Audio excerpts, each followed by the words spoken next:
देखो ऊपर ऐसन तो होई एकरा नीचे कैसन। भाई हो देखो ऊपर ऐसन तो होई एकरा नीचे कैसन। हमारा बुझाला ई झकास हो।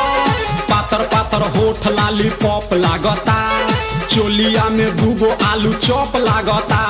आ एक नंबर माल जिला टॉप लागता, आ एक नंबर माल जिला टॉप लागता। आ पतली कमरिया लापालॉप लागता।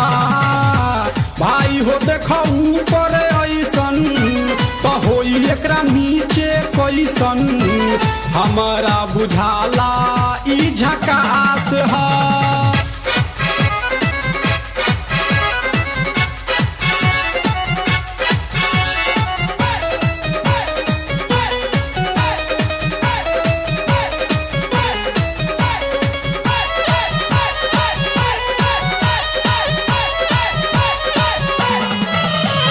रहिया में खूब अगरा के चलेली, नवहिन के दिल धड़का के चलेली। आ छोटे छोटे कपड़ा चढ़ा के चलेली, आ छोटे छोटे कपड़ा चढ़ा के चलेली।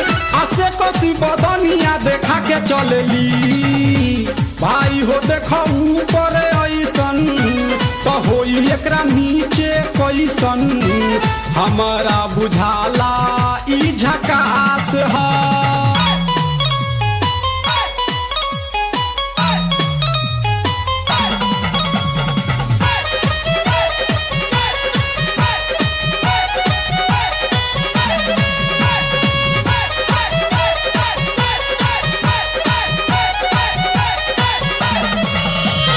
सोलह साल के एज में बेजोर लागेली, देखो देखो चांद ई चकोर लागेली। आ चढ़ल बा जवानी पोरे पोर लागेली, आ चढ़ल बा जवानी पोरे पोर लागेली। आ दिलवा चोरावे वाली चोर लागेली। भाई हो देखो ऊपर ऐसन तो होई एकरा नीचे कैसन। हमारा बुझाला ई झकास है।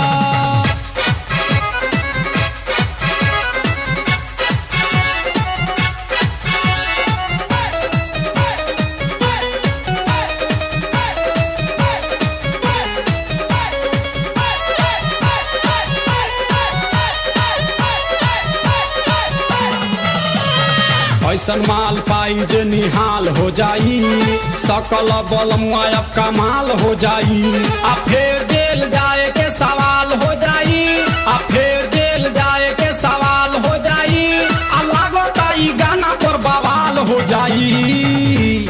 भाई हो देखो ऊपर ऐसन तो होई एकरा नीचे कैसन। हमारा बुझाला ई झकास है। पातर पातर होठ लाली पॉप लागता, चोलिया में दूगो आलू चॉप लागता। आ एक नंबर माल जिला टॉप लागता, आ एक नंबर माल जिला टॉप लागता। आ पतली कमरिया लापालॉप लागता।